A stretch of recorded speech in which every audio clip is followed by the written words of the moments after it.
बिस्मिल्लाहिर्रहमानिर्रहीम। अस्सलाम वालेकुम नाज़रीन, आप यूट्यूब चैनल देख रहे हैं। मैं इमरान खान हूँ। दहशतगर्दी के ख़िलाफ़ जो वाक़यात हैं और जो ऑपरेशन है उसमें शिद्दत आती चली जा रही है। खैबर पख्तूनख्वा में 26 और 27 मई को 2 ऑपरेशन हुए हैं, जिनमें 17 दहशतगर्द और दूसरी जानिब जो सिक्योरिटी फोर्सेस के 5 जवान जो हैं वो शहीद हुए हैं। और लगातार इस किस्म के वाक़यात हो रहे हैं, मुख्तलिफ एरियाज़ में ऑपरेशन हो रहे हैं और ज़्यादातर खैबर पख्तूनख्वा के इलाकों में हो रहे हैं और इनको हम साथ साथ आपको रिपोर्ट करते रहेंगे। पाकिस्तानी फोर्सेस ने पहले भी दहशतगर्दी का मुकाबला किया है, पाकिस्तानियों ने बड़े दिल के साथ उसका मुकाबला किया, उसको शिकस्त दी थी। अब दोबारा ये अफरियत हमारे सामने आकर खड़ा है और इंशाअल्लाह पाकिस्तानी दोबारा इस मुश्किल सूरत हाल में से निकल जाएंगे। दोबारा से इमरान खान साहब को मुज़ाकरात की दावत दी गई है। देखें, इमरान खान साहब से अली अमीन गंडापुर साहब ने मुलाकात की, लेकिन उससे पहले उनकी मुलाकात हुकूमत से होती है और हुकूमत के उन लोगों से होती है जो एक्चुअली हुकूमत में है। मिसाल के तौर पे उनकी मुलाकात हुई मोहसिन नकवी से। मोहसिन नकवी शहबाज शरीफ से ज़्यादा ताकतवर है, ये बात PMLN के अपने लोग कहते हैं।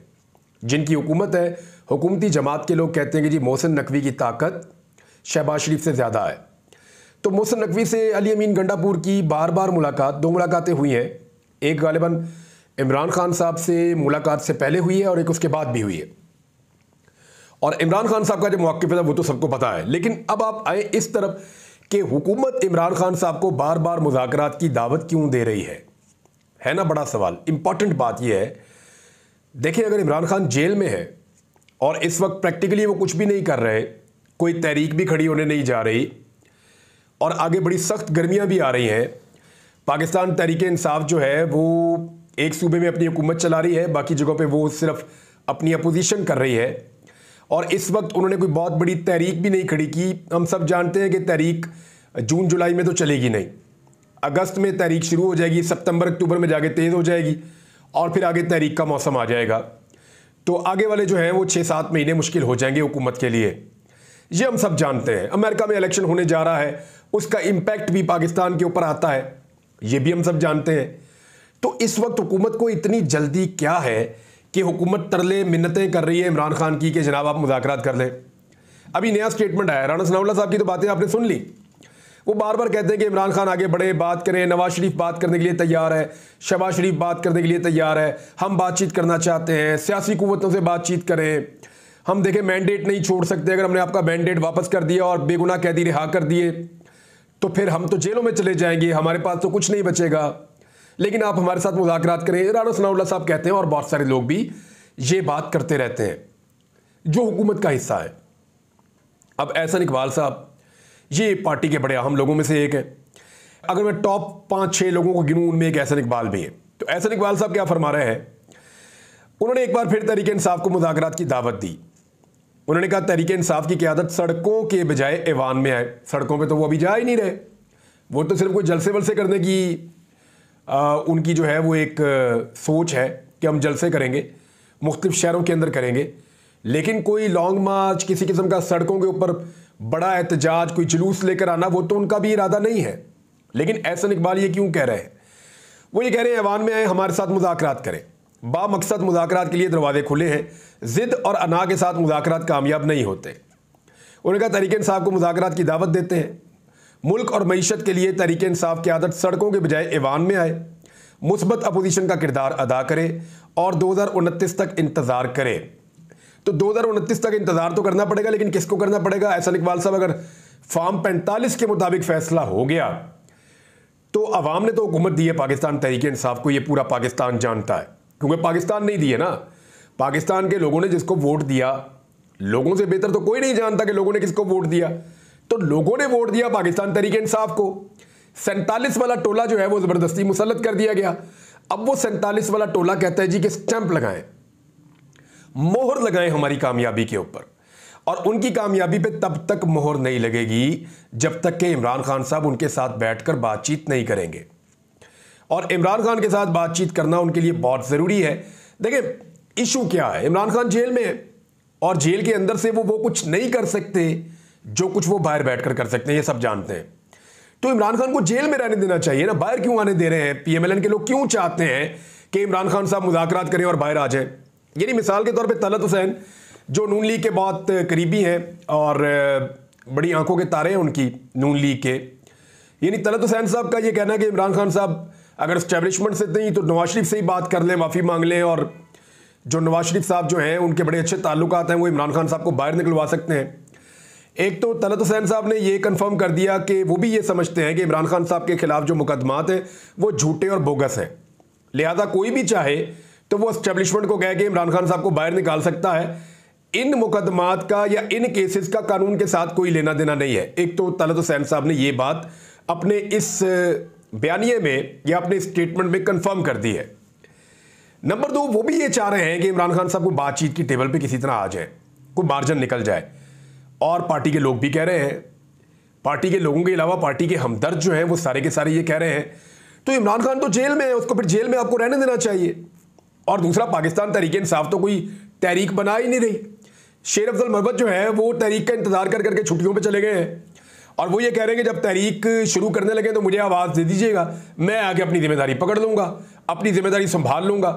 तो शेर अफजल मरवत साहब का बहुत बेहतर फैसला और बहुत अच्छा फैसला है कि उन्होंने खामोश रहने का फैसला किया, उन्होंने अपनी फैमिली के साथ टाइम गुजारने का फैसला किया। वैसे भी बड़ा हेक्टिक उन्होंने एक पूरा साल गुजारा है, बहुत मुश्किल, बड़ा टफ।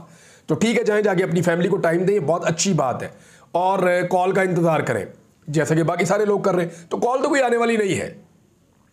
तो फिर क्यों सारे कहते हैं कि इमरान खान मुज़ाकरात करें? उसकी रीजंस मैं आपको अब बताता हूं। नंबर 1, ये चाहते हैं कि इमरान खान से मुज़ाकरात के नतीजे में जो हुकूमत की लिजिटिमेसी है या जो हुकूमत का वजूद है उसके ऊपर एक मोहर सब्त हो जाए कि जी ये हुकूमत ठीक बनी है, हम इनके साथ बातचीत भी कर रहे हैं।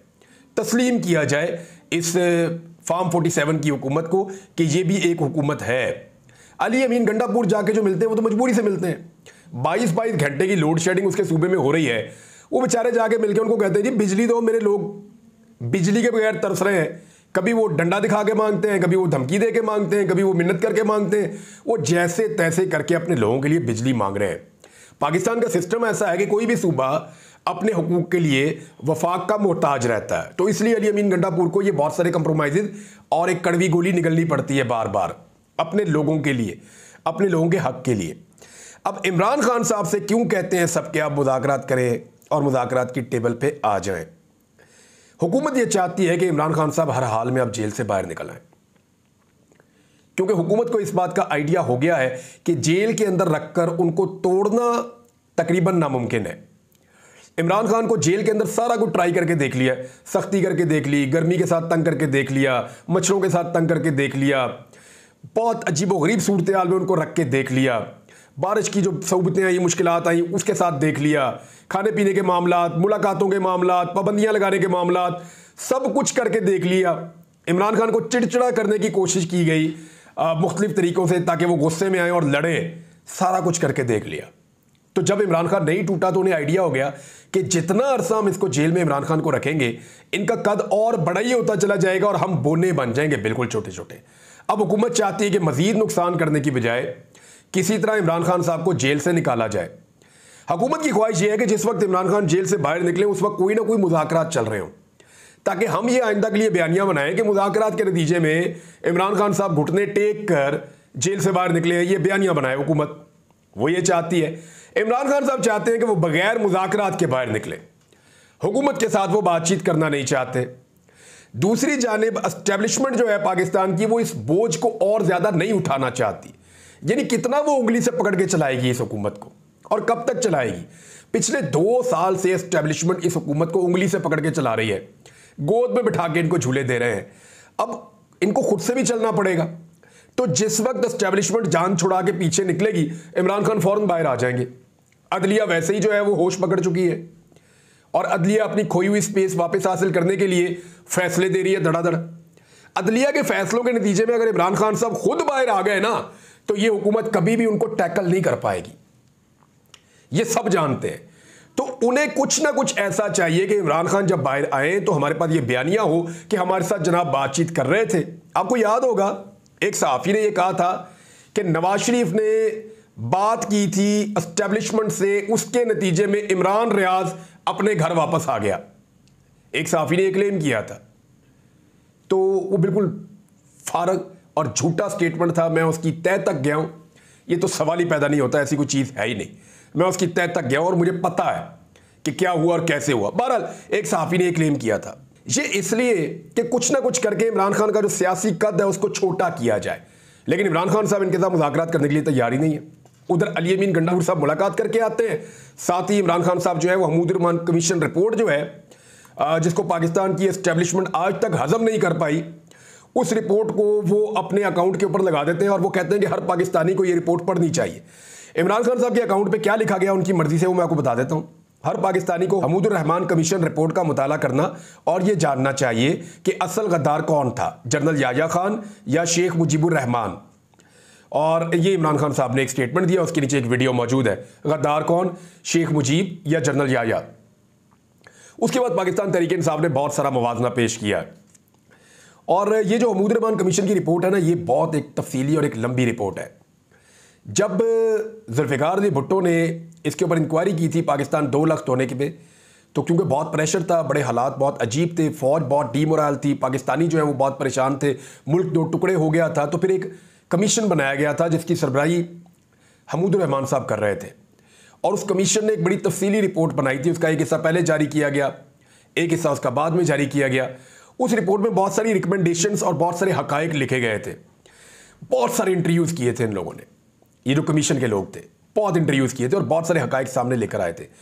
उन हकायक की मौजूदगी में जो दिखाई देता है इस रिपोर्ट को अगर आप पढ़ें तो शेख मुजीब से बड़ा मुजरिम पाकिस्तान के 2 लाख होने का वो उस वक्त का मिलिट्री डिक्टेटर याया खान था और याया खान का इसमें बहुत बड़ा कसूर है। ये पाकिस्तान की एस्टेब्लिशमेंट इस बात को मानती है, वो इस बात को तस्लीम करते हैं। जिस तरह वहाँ पे सरेंडर हुआ, जो सूरत बनी ढाका में, जो फॉल ऑफ ढाका हुआ, उन सारी चीज़ों को जो है वो हम अपने मिटा तो नहीं सकते तारीख के औराक में से, वो बाकायदा तारीख का हिस्सा है।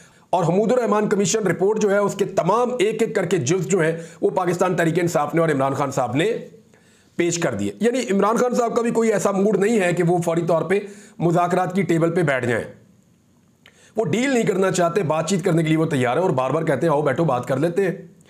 देखिए, अगर किसी को ये लगता है कि इमरान खान जेल के अंदर बिल्कुल बेबस है तो ऐसा नहीं है। वो हर थोड़े दिन बाद कुछ ना कुछ करके एक नया कट्टा खोल देते हैं। इमरान खान साहब जेल के अंदर बैठकर भी इतनी बड़ी प्रॉब्लम क्रिएट कर देते हैं अपने तमाम मुखालिफिन के लिए, चाहे वो हुकूमत का हिस्सा हैं चाहे वो गैर सियासी लोग हैं, सबके लिए इमरान खान साहब ऐसी मुसीबत खड़ी कर देते हैं कि सबको अपनी पड़ जाती है। और उसके बाद जब वो उस मामले में से निकलते हैं तो इमरान खान साहब जेल के अंदर से बैठ के एक नया इशू खड़ा कर देते हैं। तो ये इमरान खान साहब की पॉलिटिक्स, अगर कोई कह रहा है कि बहुत बुरी तरह नाकाम है या जेल के अंदर से वो पॉलिटिक्स नहीं कर पा रहे, तो ये एक खाम ख्याली है, इसके अलावा कुछ नहीं है। ये मामला यूं चलता रहेगा अभी और हुकूमत मुज़ाकरात की मिन्नतें करती रहेगी, लेकिन मेरे ख्याल में इमरान खान साहब वो हुकूमत से मुज़ाकरात नहीं करेंगे, ख़ासतौर पे उन 3 जमातों से मुज़ाकरात नहीं करेंगे जिन्होंने इमरान खान साहब का मैंडेट चोरी किया है। हाँ, बाकी जमातों को वो आहिस्ता आहिस्ता साथ में ला लेंगे।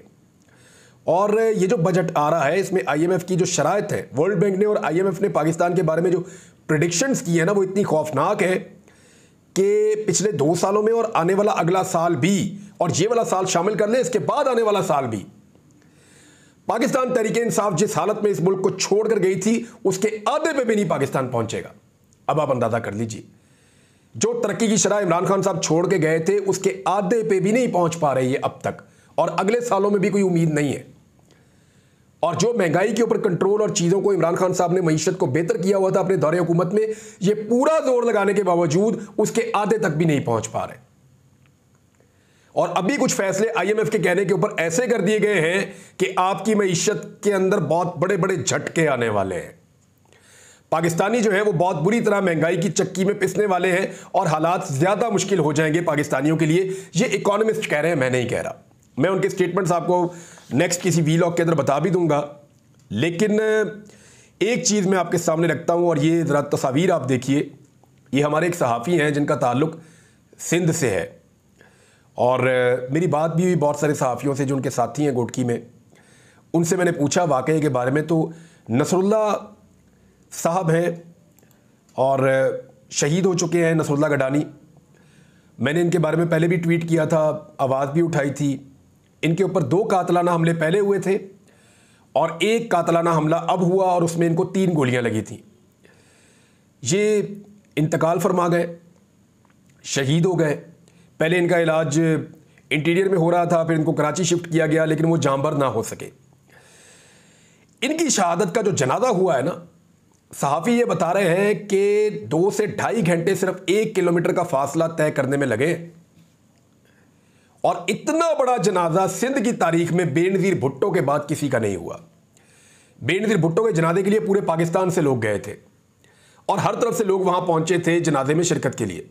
वो एक बहुत बड़ी पॉलिटिकल लीडर थी, उनका आलमी सतह का कद था बेनज़ीर भुट्टो साहिबा का, तो उनके लिए बहुत बड़ी तादाद में लोग जनाजे में शिरकत करने आए थे।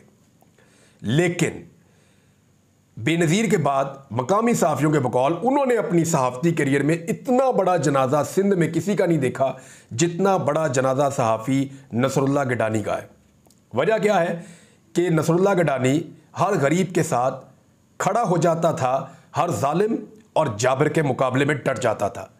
ये इतना गरीब आदमी था कि ये अपने भाई के घर के अंदर एक कमरे के अंदर रहता था और बहुत ही कमज़ोर और गरीब आदमी था, पैसे वाला नहीं था, लेकिन इसने कभी कंप्रोमाइज़ नहीं किया। मुझे मकामी सहाफ़ियों ने बताया नसरुल्लाह गिडानी के लिए अवार्ड का ऐलान होना चाहिए, सहाफ़ती तंजीमों को इसके लिए आवाज़ उठानी चाहिए और सहाफ़ती तंजीमों को बाकायदा उनके लिए हुकूमत को मजबूर करना चाहिए कि ये वो लोग हैं जिनको आप 14 अगस्त पे या 23 मार्च पे अवार्ड से नवाज सकते हैं। वो जो सहाफ़ी इस्लामाबाद और लाहौर के ईवानों के अंदर बैठे होते हैं और प्रेस रिलीज़ के ऊपर खबरें जारी कर रहे होते हैं या सियासतदानों या माफियाज के कहने के ऊपर खबरें जारी कर रहे होते हैं, उनको तो हर साल तमगा लगा दिया जाता है। ये वो सहाफ़ी है जिसको तमगा लगना चाहिए। अहमद फरहाद वो शायर है जिसको अवार्ड मिलना चाहिए बेहतरीन शायरी के ऊपर। जो लोग सख्तियां और तकालीफ बर्दाश्त करते हैं, अगर तो पाकिस्तान में जमहूरियत है तो फिर जमहूरियत के लिए आवाज़ उठाने वालों की कदर भी होनी चाहिए। बहरहाल ये हक़ाइक़ मैंने आपके साथ शेयर किए, कुछ और खबरें वो आपको बताता हूँ अगले वीलॉग में। अब तक के लिए इतने, अपना ख्याल रखिएगा, अपने इस चैनल का भी। अल्लाह हाफ़िज़।